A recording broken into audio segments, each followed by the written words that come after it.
Muitas vezes, o que é que tem acontecido? Nós temos falado, algumas pessoas, elas dizem que tudo é espiritual. Quem já percebeu isso, né? Ah, pastor, tudo é do diabo, tudo é isso, tudo é aquilo. Mas existe o outro lado, que as pessoas estão achando tudo normal, tudo natural. Elas não conseguem ter um discernimento espiritual sobre o que é espiritual e aquilo que é normal. Porque uma dor de cabeça, ela pode ser natural, mas ela também pode ser algo espiritual.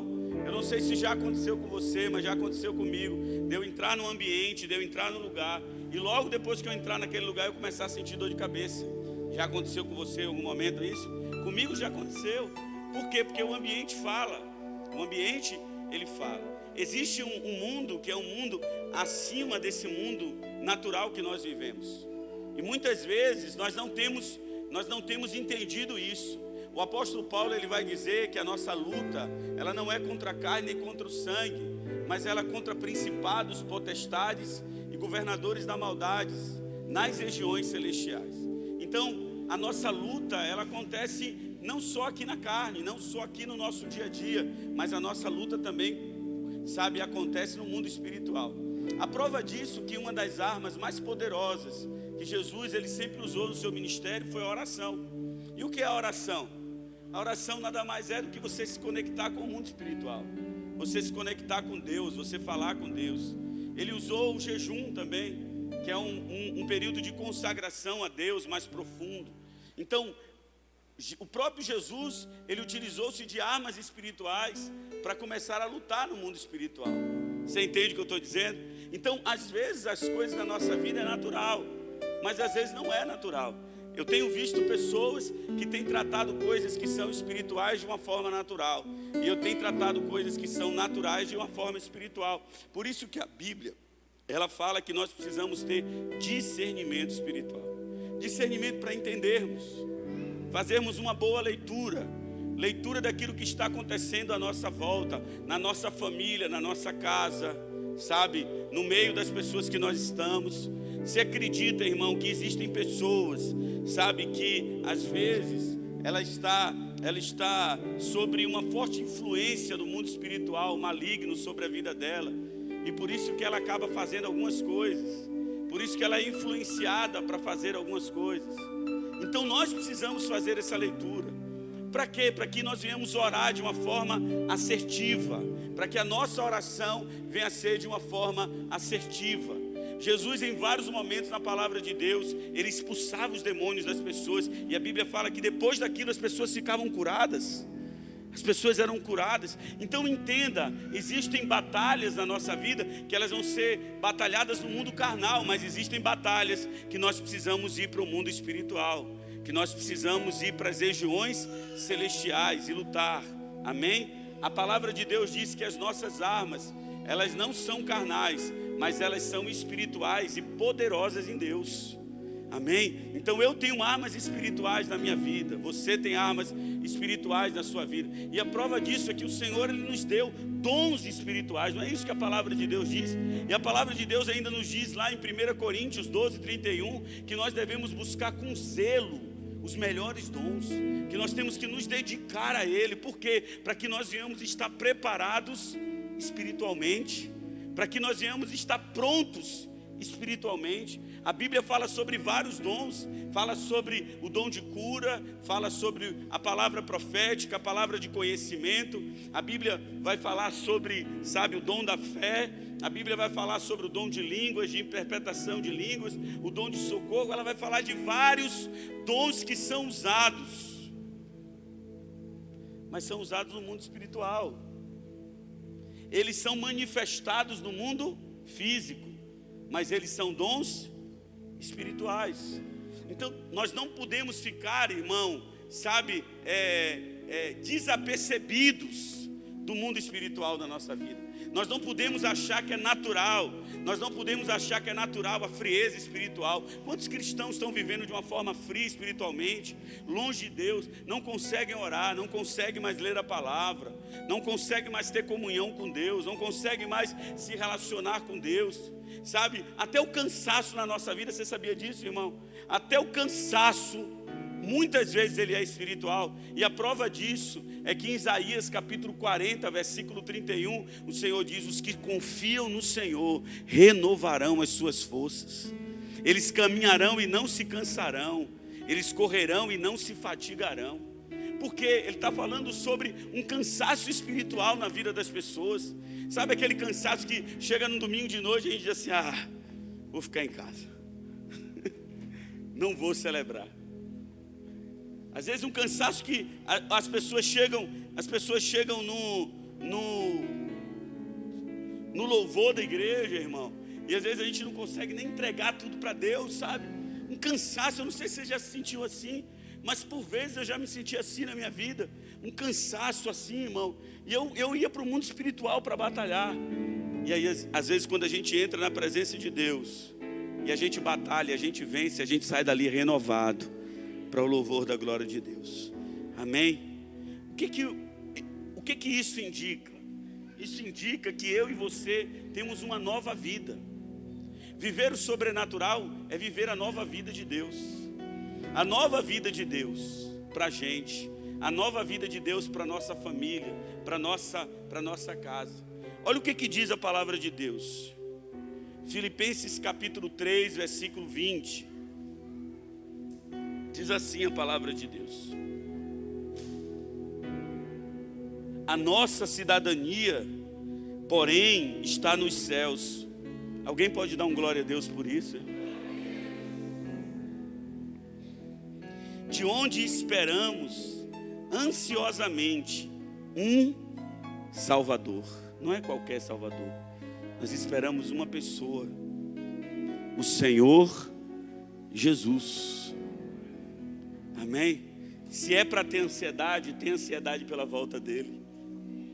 Tem ansiedade porque ele está voltando para nos buscar, amém?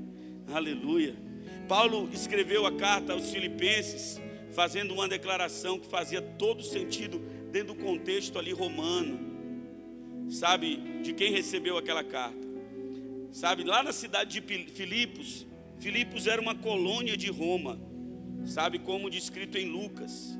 Lá em Lucas capítulo 16, versículo 12, diz: dali partimos para Filipo, na Macedônia, que é colônia romana. Está lá em Atos capítulo 16, versículo 12. Então, o que Paulo queria dizer para os filipenses é que assim como Filipos era uma colônia de Roma, assim também a igreja era uma colônia dos céus. Nós temos uma pátria maior, nós temos um reino maior, nós temos uma cidade maior, aleluia. Nós temos um rei todo poderoso, aleluia.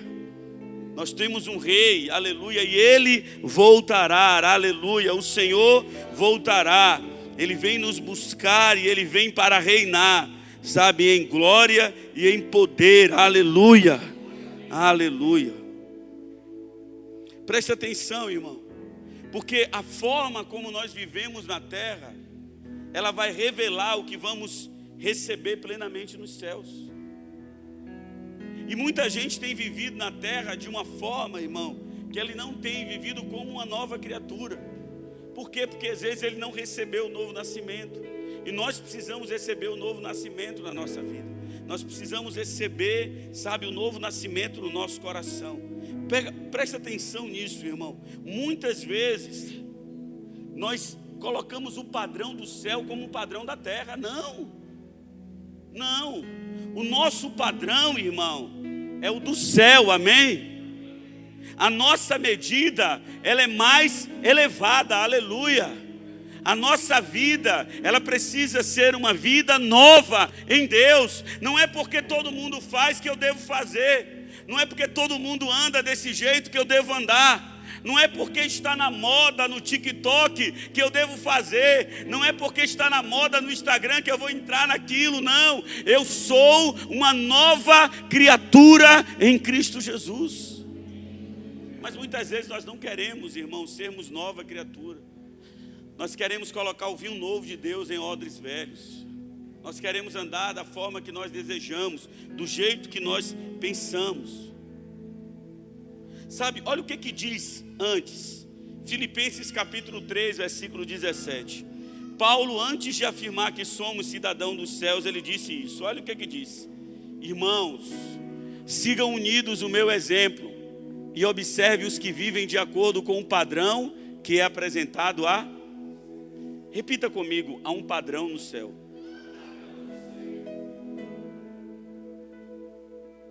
Paulo está dizendo: vivam de forma, sabe? Qual é essa forma? Aí nesse mesmo texto vai dizer, irmão, ele vai dizer que a expectativa para os cidadãos do reino de Deus na terra é, primeira coisa, que nós venhamos andar em unidade, sigam unidos. Segunda coisa, que nós venhamos ser testemunhas, ou seja, nós precisamos ser exemplo, irmão, no andar, no proceder, no viver, no caminhar. Nós precisamos ser exemplo, irmão. Há alguns anos atrás, algumas dezenas de anos atrás, o que as pessoas me contam, Léo, é que no centro da cidade, quando você dizia assim: eu sou crente, o cara vendia a loja toda para você na boca. Agora o cara diz: eu sou crente, o cara não aceita nem seu cheque, suma daqui da minha frente, eu quero conta com você.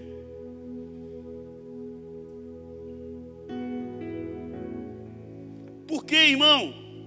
Às vezes nós não estamos dando testemunho daquilo que nós vivemos. Nós carregamos algo poderoso, irmão, que é o nome de Jesus sobre a nossa vida. Isso não é um peso, mas isso leva a gente a ter uma vida nova e uma vida de testemunho para a glória e para o louvor da glória de Deus. Amém? Você foi chamado para uma nova vida. O apóstolo Paulo vai dizer assim, sabe, sejam unidos, sigam unidos o meu exemplo. Ele está dizendo: fiquem em unidade, tenham o meu exemplo aqui, ó, o meu testemunho. Aí ele vai dizer: observem. Ele está dizendo assim: foque, observe, preste atenção, observem os que vivem de acordo com o padrão. Ou seja, ele está dizendo: observem aqueles que vivem com os valores do reino de Deus. Aqueles que vivem, irmão, de uma forma condizente com a palavra de Deus. Olhem para eles, foquem neles. Mas não, a gente quer focar em todo mundo que tem uma vida do jeito que é. A gente tem exemplo de um bocado de gente. A gente vai tomar conselho de casamento com um cara que se separou 4 vezes. E a gente vai lá pedir conselho a ele. A gente tem exemplo, não é pela vida da pessoa. O nosso exemplo geralmente, ela é pela fala da pessoa, pelo discurso da pessoa. Irmão, eu vou dizer uma coisa para você: pouco me importa o discurso da pessoa. O que eu estou mais preocupado é com a vida dela, o que é que ela faz com a vida dela. Eu costumo sempre dizer assim, que eu nunca pergunto para uma pessoa o que é que ela valoriza. Eu sempre olho o que é que ela gasta o tempo dela e em que ela gasta o seu dinheiro. É isso que ela valoriza, irmão. Ela pode me dizer: eu valorizo a minha família, mas não sai com a família um dia. Eu valorizo a minha casa, mas não gasta dinheiro com a sua família. Mas não compra um sapato novo para a esposa, né? A esposa está precisando de roupa íntima e você não compra. Então você não valoriza a família, sabe? O valorizar tem a ver com aquilo que eu me esforço para dar, amém? Então quando a Bíblia está falando sobre valores do reino, ela está falando que vai ser necessário você viver uma vida que você valorize os valores do reino, que os valores do reino venham estar na sua vida, ou seja, que você venha amar a Deus sobre todas as coisas, que você venha amar o próximo como a si mesmo, que você venha aprender que em alguns momentos da sua vida, você vai ter que renunciar a algumas coisas que você ama, porque você ama mais a Deus, que algumas vezes da sua vida, você vai dizer não para algumas coisas, porque você ama a Deus. É você valorizar as coisas que são de Deus, amém? A vida cristã não nos faz melhores, irmãos, do que os outros, mas ela nos faz de uma forma diferente. Eu não sou melhor que as pessoas, mas eu olho a vida de uma forma diferente. Eu sou uma nova criatura em Cristo, porque nós entendemos que o padrão e propósito de Deus é que eu e você venhamos viver o céu aqui na terra. Há uma frase do Myles Munroe que é poderosa. Ele diz assim: nós não somos terráqueos, nós somos seusáqueos. Ele diz: eu não sou da terra, eu sou do céu, meu irmão. Eu não sou terráqueo, eu sou seusáqueo. Myles Munroe, ele diz sobre isso. O céu, irmão, o céu, ele foi criado por Deus, aleluia. O céu existe, e o céu não é o seu destino, o céu é a sua origem, é de onde você veio. Você foi criado por Deus para viver em um ambiente do céu, dos valores do reino. Quando Deus cria Gênesis capítulo 1, Ele está criando ali, irmão, uma estrutura, meu irmão, com os princípios dele. Sabe quais eram os princípios de Deus? Eu preguei esses dias lá no encontro de casais, sabe? E como foi poderoso. E um dos princípios, você vai ver que quando Deus criou o homem, Deus criou a mulher, a Bíblia fala que o homem e a mulher estavam nus, não é isso? Eles eram transparentes. Eles eram transparentes. Eles não tinham vergonha um do outro.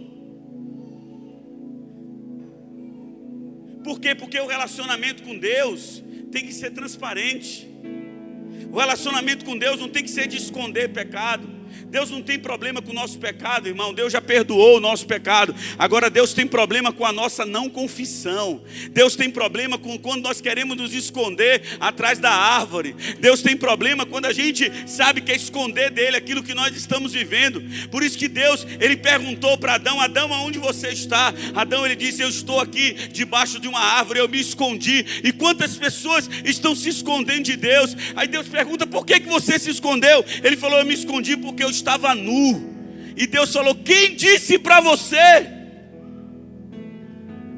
Por que você perdeu a transparência?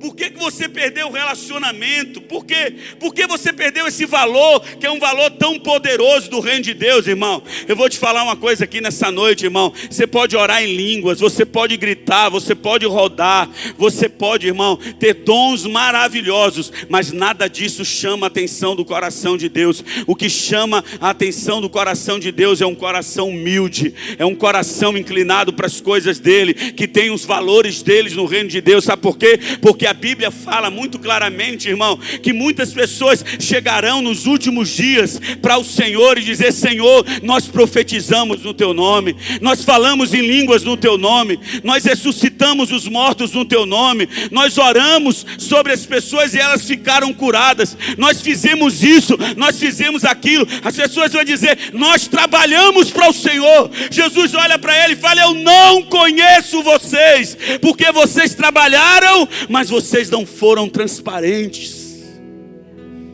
Vocês não se aproximaram. Não é o que você chama, não é o que você faz para Deus que chama a atenção de Deus. É quem você é em Deus, irmão, que vai atrair o coração de Deus. Sabe, eu falava esses dias aqui no culto quarta-feira. Eu falava quando Davi tocava a harpa, a música, não é isso? Eu estava respondendo uma conversa com um adolescente falando sobre música secular. E ele estava falando assim: pastor, mas eu acho legal a letra. Eu falei: beleza, ótimo, vamos aqui, senta comigo aqui, eu vou abrir o texto lá.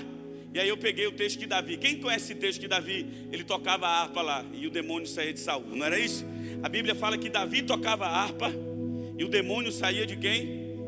De Saul. Quem conhece e sabe a história de Saul, sabe que Saul era orgulhoso. Pensa num cara orgulhoso. Era Saul. Saul era orgulhoso. Saul chamou Davi uma vez, Davi tocou a harpa e o demônio saiu.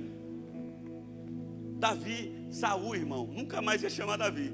Eu tenho certeza que antes de Saul chamar Davi, Saul chamou todos os caras que trabalhavam com ele no reinado e dizia assim: toca essa harpa aí agora. Toca, porque o demônio vai ter que sair.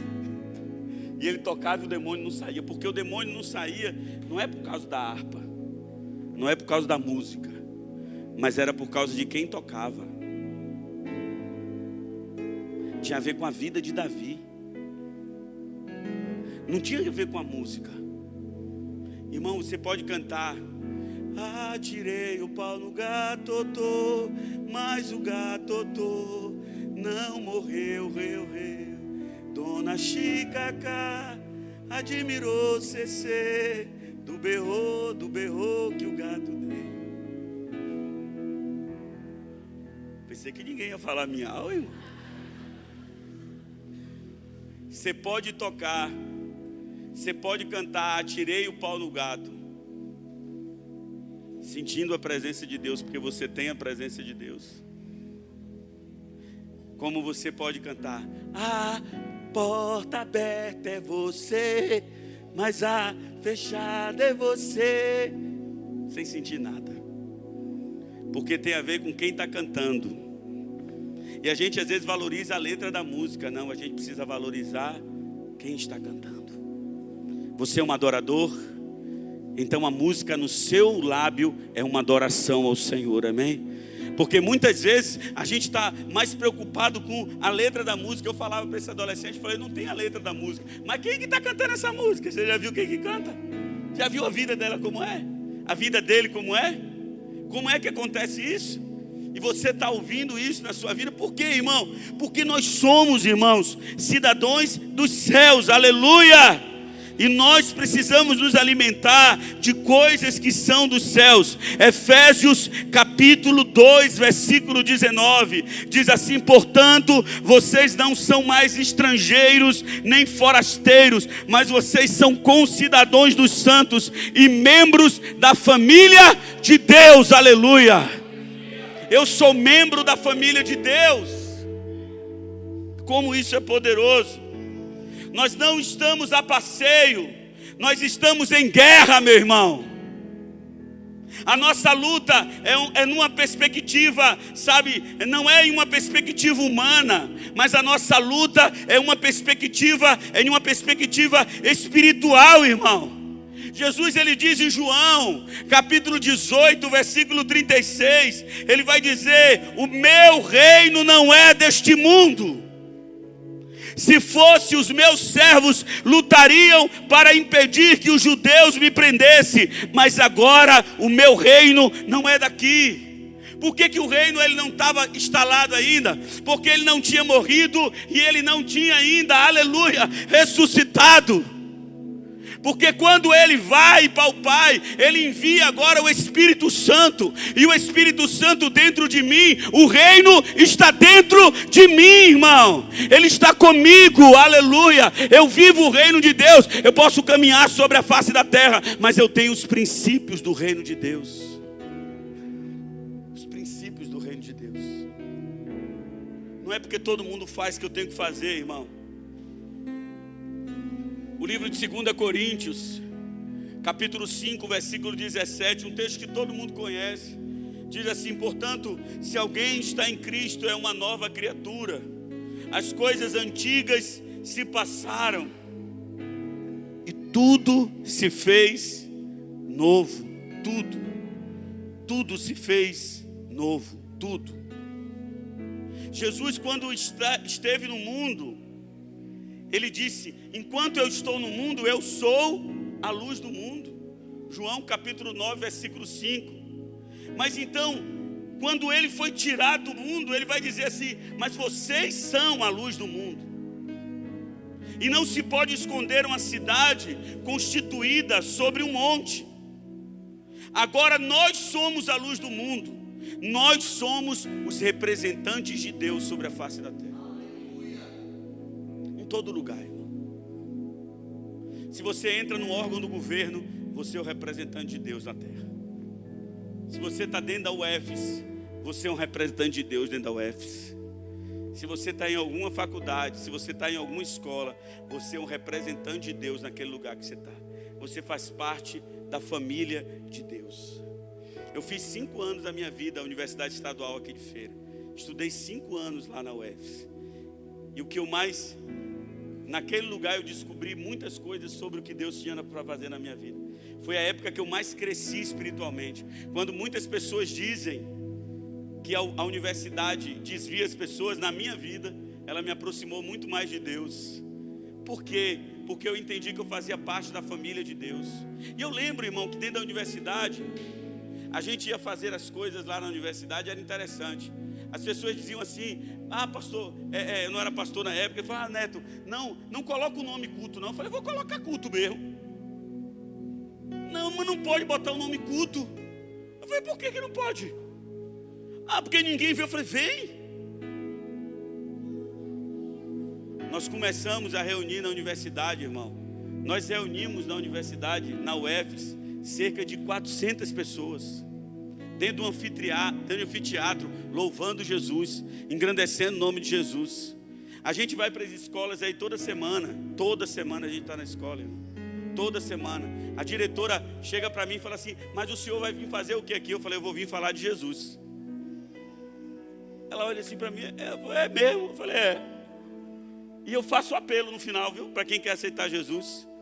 A gente fala de bullying, de depressão, de suicídio. Quem já foi para o mochila aqui? Levanta a mão aqui. A gente faz apelo ou não faz, irmão? A gente faz apelo, bota a mão no coração. A gente quer orar por você. Deus está aqui nessa escola. O diretor fica tudo assim. A gente estava em Santa Bárbara lá, o diretor espírita, irmão, estava lá, segunda-feira agora, sexta-feira agora, a gente em Santa Bárbara, um mover de Deus na escola, Deus tomando aquele lugar, o Espírito Santo, os adolescentes chorando, uns gritando, uns ficando endemoniados, outros gritando lá. É coisa que acontece na escola, irmão.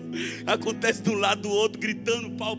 Na hora que o diretor pega o microfone, irmão, ele disse algo, 2 palavras, começou a chorar o cara. Mas chorava copiosamente, irmão. Copiosamente o diretor. Depois eu fui olhar o Instagram do diretor, só tem coisa do mochila no Instagram dele agora, irmão. Compartilhou tudo, fez tudo. Sabe por quê? Porque quem faz a obra é Deus, e nós somos da família de Deus. Nós fazemos parte da família de Deus. Então quando você entra no lugar, irmão, você não está levando o seu nome, você está levando o nome de Jesus, aleluia, que é acima de todo nome. Então não tenha medo. O Senhor diz: quando você se colocar na frente de governador, quando você se colocar na frente de pessoas importantes, não tenha medo, irmão. É Ele que vai abrir a tua boca, e é Ele que vai encher a tua boca, é Ele que vai colocar a palavra nos teus lábios, porque Ele coopera com você, aleluia. Ele coopera conosco. Mas Jesus, Ele quer te levar para uma vida sobrenatural e uma vida nova. E o que é ter uma vida nova em Deus? Eu quero trazer alguns pontos para você nessa noite. Primeiro, você precisa viver na dimensão eterna. Diga comigo: eu preciso viver na dimensão eterna. 2 Coríntios capítulo 5, versículo 1 diz assim: sabemos que, se for destruída a temporária habitação terrena em que vivemos, temos da parte de Deus um edifício, uma casa eterna no céu, não construídas por mãos humanas. Eu preciso viver uma dimensão eterna. Eu preciso viver, irmão, no entendimento de que os meus pensamentos, eles devem ser dos céus. A minha vida precisa ser do céu. Aqui Paulo, ele deixa claro que o nosso corpo está prestes a ser destruído, mas Deus nos dará uma nova casa espiritual. O foco não está no que você perderá, mas naquilo que permanecerá. E o que vai permanecer na sua vida é a casa espiritual, aleluia. Não é essa casa terrena.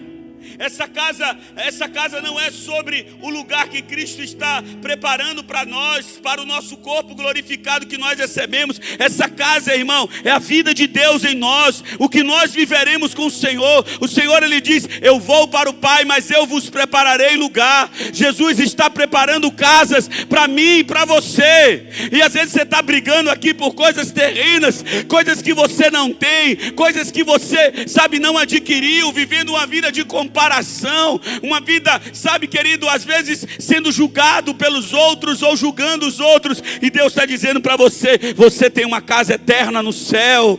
Eu tenho uma casa eterna no céu, irmão. Eu posso não ter uma casa na praia, eu posso não ter uma chácara com piscina, eu posso não ter, irmão, aleluia, uma série de coisas. E se você tem, glória a Deus por isso. Mas nós temos uma casa no céu, aleluia. Isso alegra o meu coração. Lázaro cantava, né? Ainda bem, né? Como é, Léo? Ainda bem.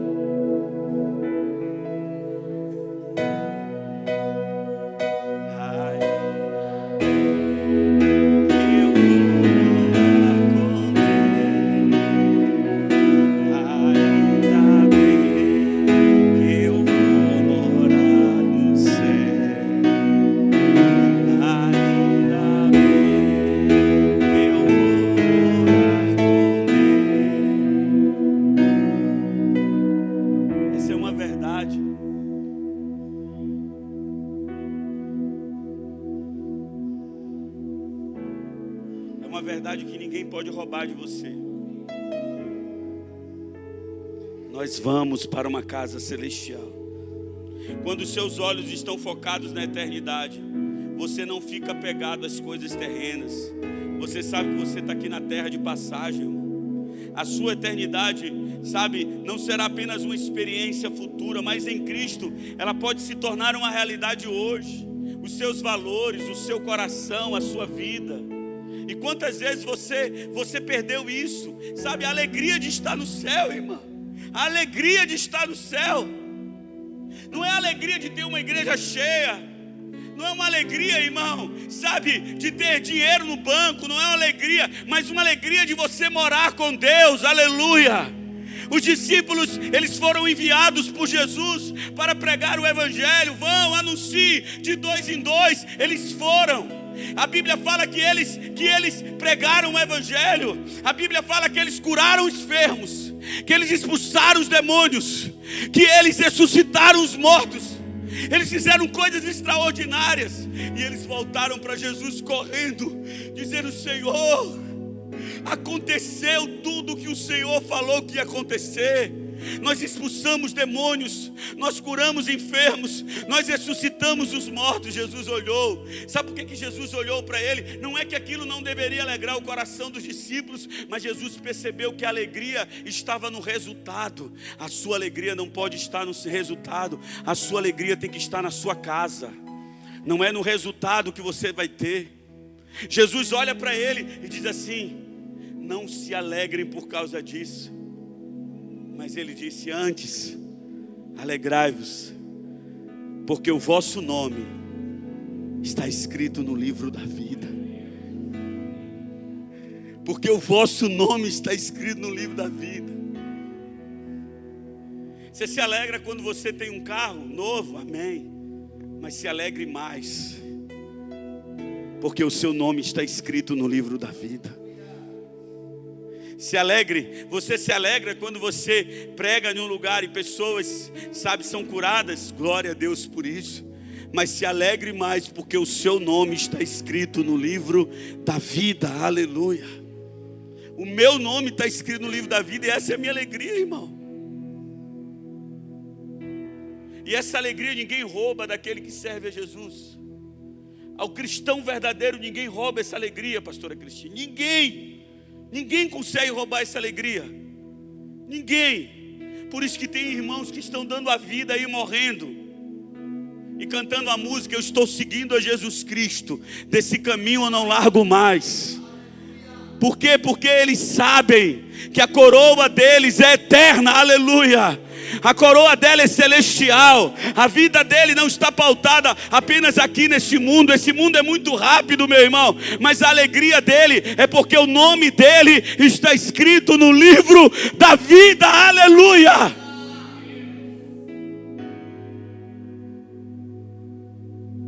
Às vezes a gente é ponderado por aquilo que a gente tem.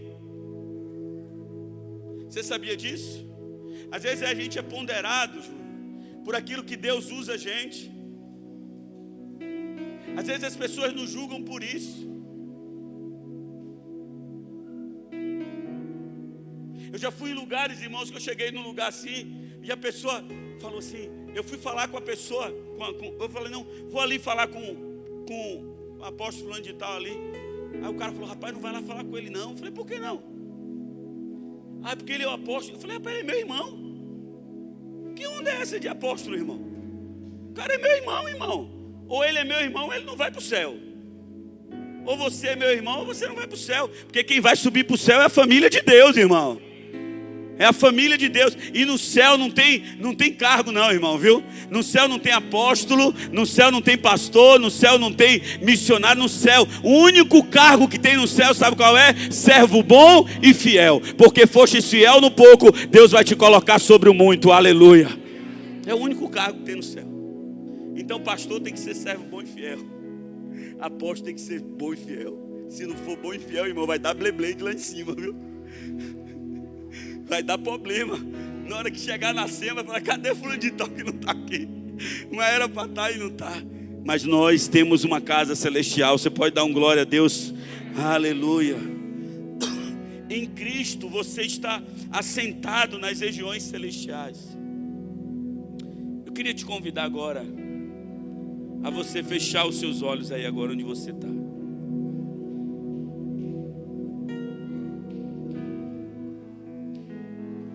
Eu queria que você pensasse agora um pouquinho sobre o céu. Tente agora, com seus olhos da fé, ver os céus.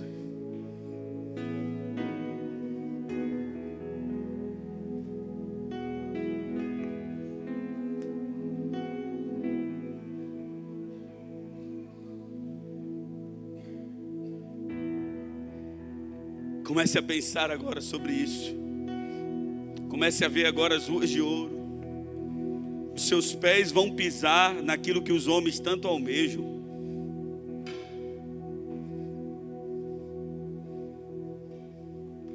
Comece a ver o mar de cristal. Veja Jesus agora, os seus olhos são como chama de fogo. As suas vestes são brancas como a neve.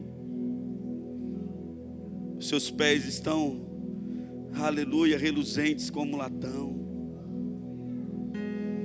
Ele tem uma coroa sobre a sua cabeça. Na sua coxa está escrito Rei dos Reis e Senhor dos Senhores. E Ele está dizendo, vinde, benditos do meu Pai. Benditos do meu Pai, aleluia. Você precisa viver, voltar a viver pela dimensão eterna, aleluia. A Bíblia fala, aleluia, que você precisa, se você já ressuscitou com Cristo, você precisa começar a buscar as coisas de cima, onde Cristo está sentado.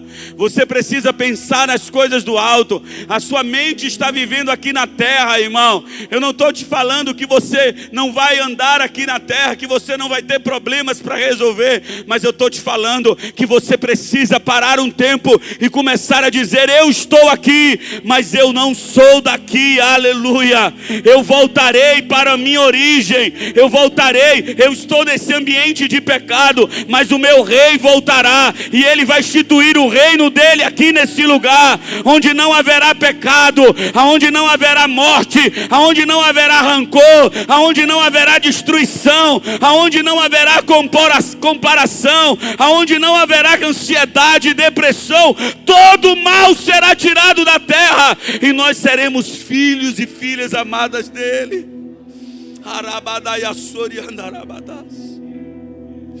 Oh Jesus, oh Jesus, aleluia, amém. Olha para mim aqui, segundo, você precisa viver guiado pelo sobrenatural, irmão. Você precisa ligar o GPS. Você tem que ligar o GPS. Tem que ligar o GPS. Não é assim que o GPS faz? Dobre à direita. Agora no Waze tem o nome das pessoas, né, dos caras, né? Aí eu botei lá Christian Bell. Dobre à direita, pá. Siga em frente. Mas você pode botar Rock Balboa, você pode botar quem você quiser lá. E aí ele vai dizendo para você lá para onde você vai. Para onde você vai? Mas tem gente que não liga o GPS sobrenatural, não. Não. Você não deve viver por aquilo que você vê. 2 Coríntios capítulo 5, versículo 7, diz assim: porque vivemos por fé e não por vista. Aleluia. O meu GPS não está no que os meus olhos estão vendo, irmão. Irmão, deixa eu ser sério para você. A gente está aqui hoje à noite. Eu nunca imaginaria que eu estaria aqui com a igreja hoje, que a Comunidade de Esperança teria uma igreja na Fraga Maia, irmão. Nunca na minha vida, irmão. Nunca na minha vida. Há 16 anos atrás, a gente estava ali na Queimadinha, em um galpão alugado, onde tinha 20 crianças e 4 adultos. Depois tinha 50 crianças e 15 adultos. E a gente fazia assim: vamos liberar as crianças para a salinha. Ficava 7, 8 pessoas para a gente pregar no culto, irmão. Mas sabe o que acontecia? A gente pregava no culto, irmão, como se o culto tivesse 1000 pessoas. Sabe? A gente pregava no culto como se tudo tivesse acontecendo, porque o nosso olhar, ele não está nas coisas aqui da terra. O meu GPS, ele não tem que estar, irmão, nas circunstâncias que eu estou vivendo. O meu GPS, ele tem que estar em cima da promessa que o meu Deus me fez. Aleluia. O meu GPS tem que estar ligado na promessa dele, irmão. O seu GPS não tem que estar ligado na sua família destruída, mas o seu GPS tem que estar ligado, irmão, na palavra que ele deu acerca da sua família, que se você cresce nele, você e a sua casa seriam salvos. Eu tenho que estar ligado nas promessas de Deus.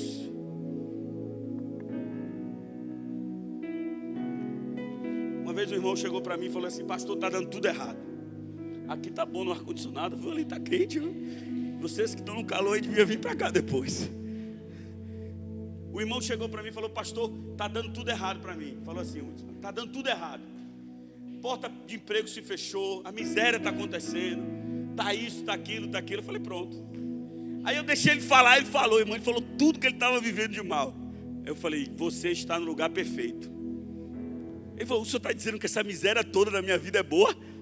Eu falei: deixa eu te fazer. Tem 2 coisas boas num problema grande. Sabe qual é? A primeira, que pode ser o fundo do poço. Aí você não tem um ponto de descer mais, irmão. Então ali chegou no liminar.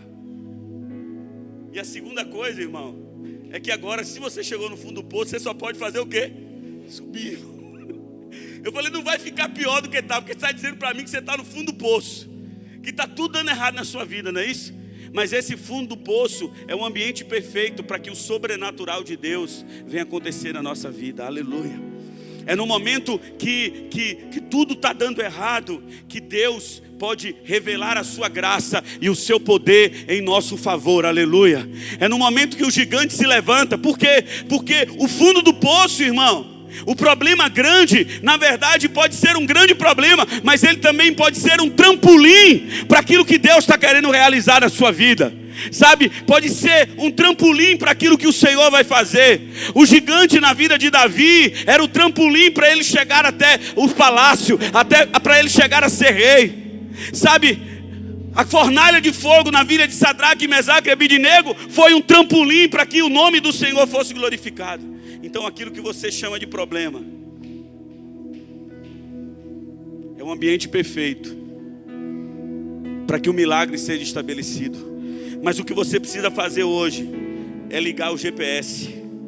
Você precisa ligar o GPS. Você precisa ligar o GPS. 2 Coríntios capítulo 4, versículo 18. Sabe, Paulo ele vai dizer: assim, fixamos os olhos não no que se vê. Dá um glória a Deus por esse versículo. Sabe o que é que eu ouvi na Queimadinha, irmão?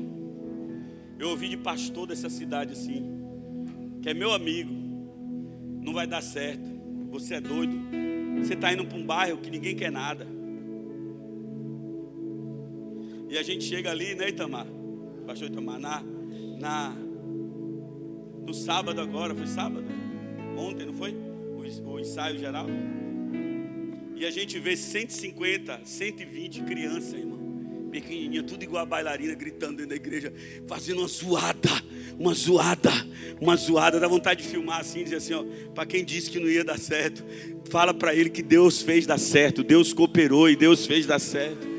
Porque é Deus que faz dar certo, é Deus que está fazendo dar certo aqui, irmão. É Deus que vai estar fazendo dar certo na sua família, na sua casa. É Deus que vai estar fazendo dar certo nos seus negócios. É Deus que vai estar fazendo dar certo, porque Ele é Deus. Eu não posso ficar olhando, irmão. Nós não podemos ter os nossos olhos fixos naquilo que se vê, mas os meus olhos têm que estar fixos naquilo que não se vê. Porque o se vê é transitório. O que a Bíblia está dizendo é que vai passar. O problema vai passar. É transitório. A dificuldade vai passar. A luta vai passar. Ela vai passar. Mas o que não se vê é eterno. Aleluia. É para a eternidade.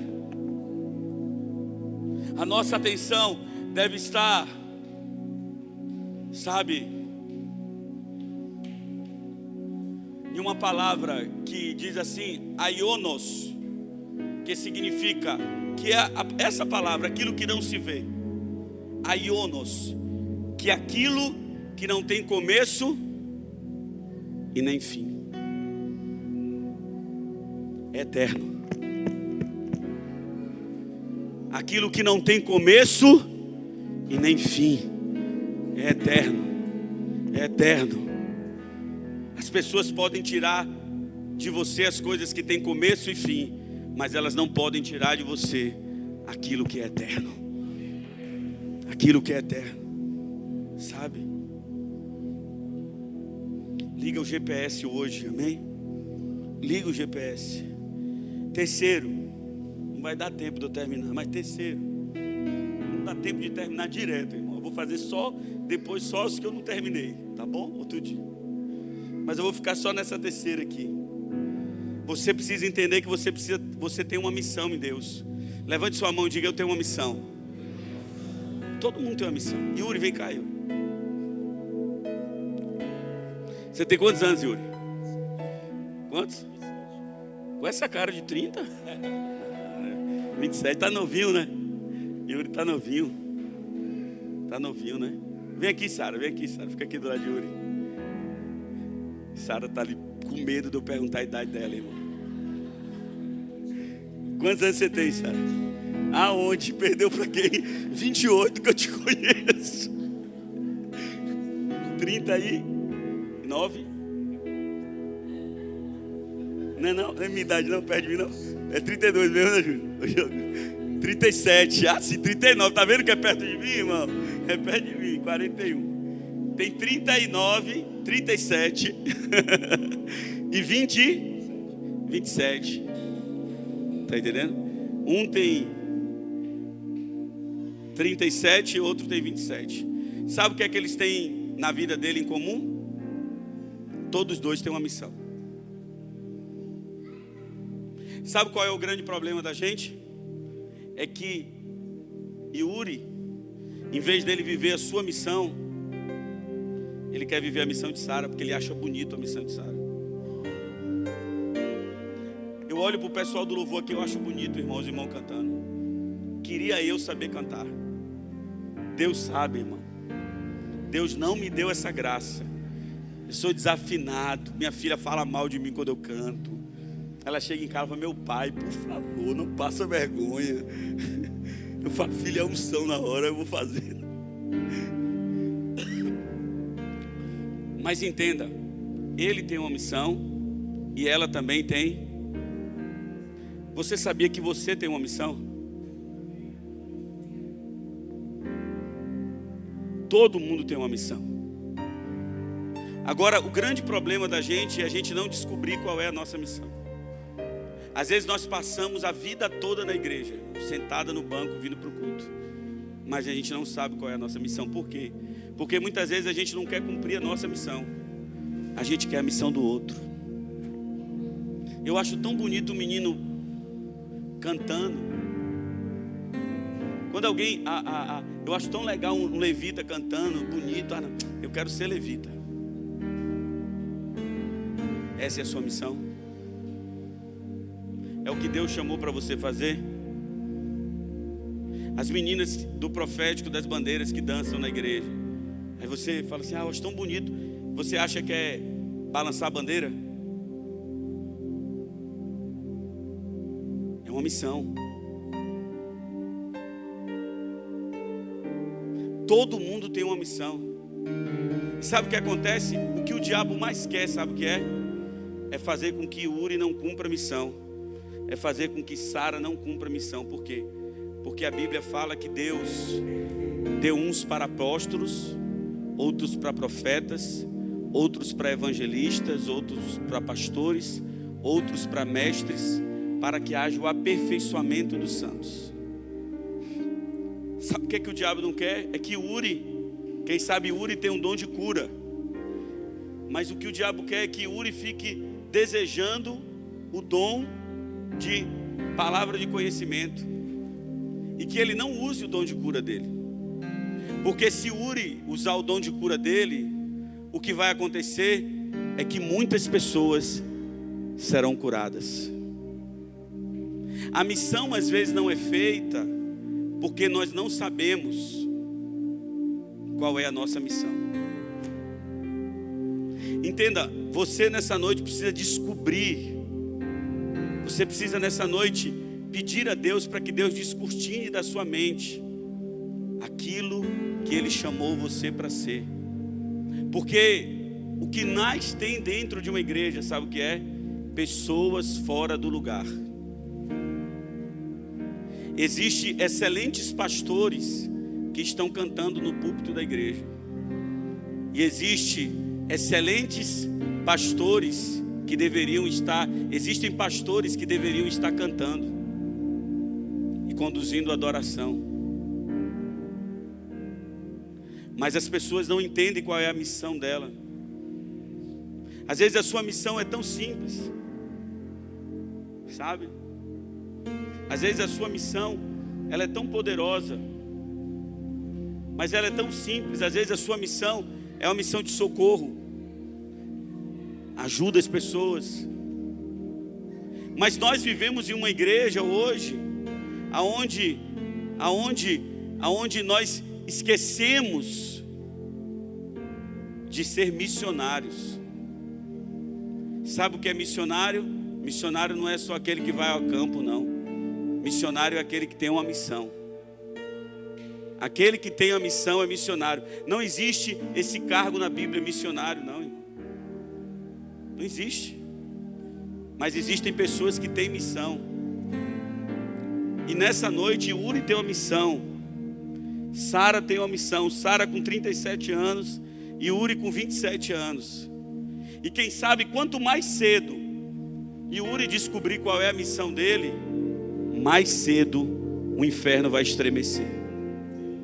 Mais cedo o reino de Deus vai ser exaltado e pessoas serão tocadas pelo reino de Deus.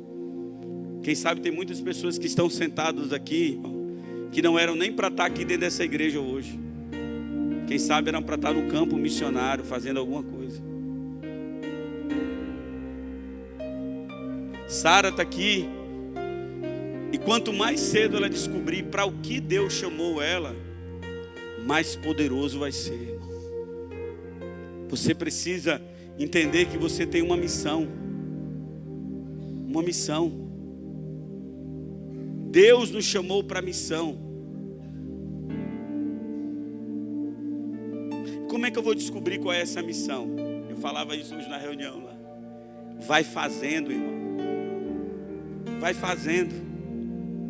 Sabe qual é quem que não descobre qual é a missão? Aquele que não faz nada. Mas aquele que vai fazendo, eu não sei qual é a minha missão. Vem para o Geladeira Solidária da igreja. Distribuir verdura. Nós tínhamos um venezuelano aqui, irmão, que em 15 dias eu descobri qual era a missão dele. Ele era diácono da nossa igreja. Logo quando ele chegou, ele se envolveu e ele veio para a Geladeira Solidária. E estava a gente lá distribuindo verdura, fruta. Quando eu olhei para trás, está ele com o irmão lá. Falando de Jesus, compartilhando Jesus, mostrando na Bíblia. Eu falei, o rapaz é um evangelista. Eu vou colocar ele para evangelizar. Entenda, enquanto você faz, Deus revela a missão que você tem. Mas sabe qual é o problema? A gente está muito preocupado em viver as coisas aqui dessa terra. E a gente tem esquecido da missão que Deus deu para a gente. Eu tenho uma missão no Senhor. Você tem uma missão no Senhor. Obrigado, filho. Obrigado, filho. Nós temos uma missão. Cada um deles tem uma missão. Você tem uma missão em Deus. E nós precisamos cumprir essa missão para o louvor da glória de Deus. Aleluia. A mensagem que você precisa transmitir, ela precisa estar dentro da missão que você precisa cumprir. Nós devemos viver plenamente a missão que Deus nos deu. E quem sabe você está aqui nessa noite, irmão, e você abandonou a sua missão.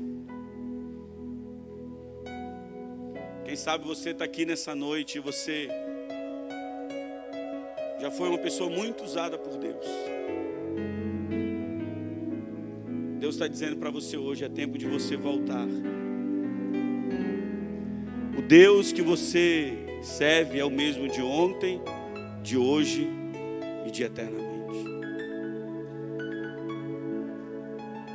É preciso voltar a queimar novamente o seu coração.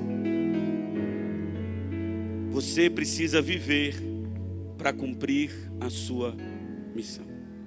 Quantas vezes eu tenho atendido empresários, o cara tem tudo, irmão, ele só não está feliz. Por quê? Porque ele não está cumprindo o que Deus tem para fazer na vida dele.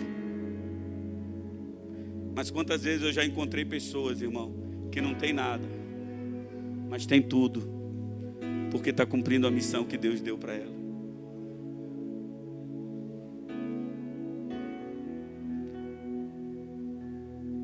Há uma frase que diz: a pior coisa é você chegar no final da sua vida e você descobrir que tudo aquilo que você conquistou e construiu estava fora do propósito que Deus tinha na sua vida. É muito difícil isso.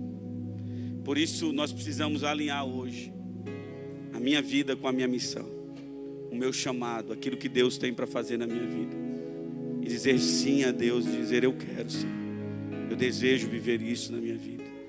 Eu quero voltar ao primeiro amor. Eu quero voltar, sabe, a viver com o Senhor. Eu quero voltar ao meu chamado, ao que o Senhor me chamou para fazer. Aquele que te chamou, Ele é fiel e justo para cumprir, sabe? Exerça, seja um missionário do Senhor. Deus, Ele está trazendo essa palavra ao nosso coração hoje, dizendo para você: você precisa viver na dimensão celestial, eterna. Você precisa ser guiado pelo sobrenatural, mas você precisa cumprir a sua missão.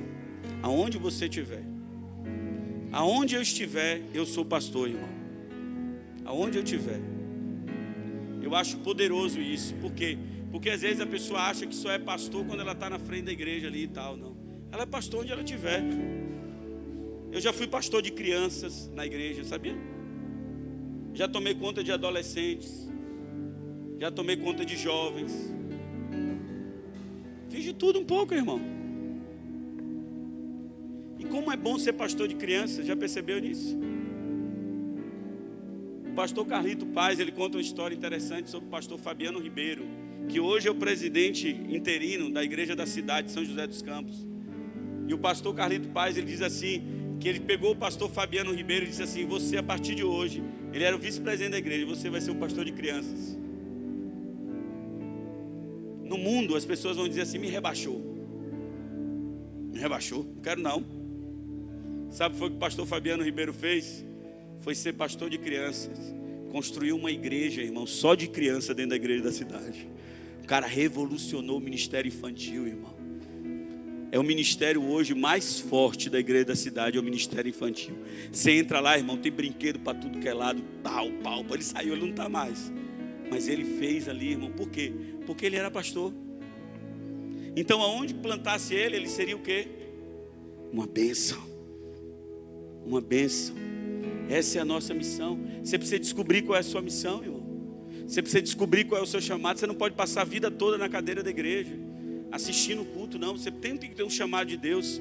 Na mínima coisa dessa igreja aqui, você precisa começar a trabalhar. Às vezes o seu chamado é com adolescentes, às vezes o seu chamado é para o voluntariado da igreja, às vezes o seu chamado é para a consolidação, mas Deus tem um chamado para a sua vida, para você liderar a célula, para você participar das coisas. Você precisa cumprir o seu chamado. Amém? Tem muita gente que está com a engrenagem, ó, que está precisando botar um óleozinho, ó, um óleozinho da unção, para, ó, acordar. Amém? Eu quero te convidar a você ficar em pé, em nome de Jesus.